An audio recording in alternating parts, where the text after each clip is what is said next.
I guess, to some extent in Donald Trump's interest to make out that this is an enormous moment. But the US is the world's biggest economy, and if it's making big changes to its tariff, to its trade policy, then that matters. And let me just give you a little bit of context, Darren, because you're talking about, where does this stand in historical comparison?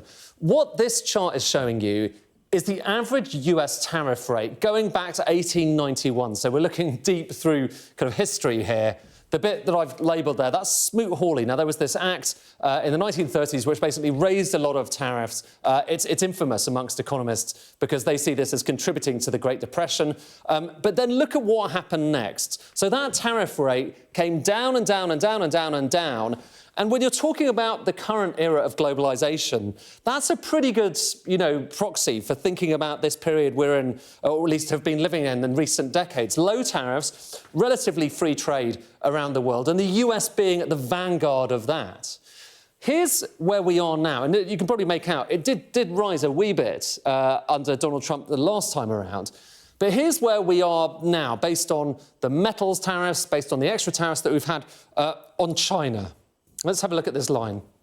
So that brings it up, and it brings it up, actually, it may not look like a big increase, but you're talking there about the highest level that you've seen since perhaps the 1960s. So again, that's historic. But if, and this is the big issue right now, no one knows for sure what the president is actually going to announce here. No one really knows. It seems like some people in the White House don't know the full detail of it. But if it is as radical as some of the words we've had coming out of the White House, here's how that line might end up looking.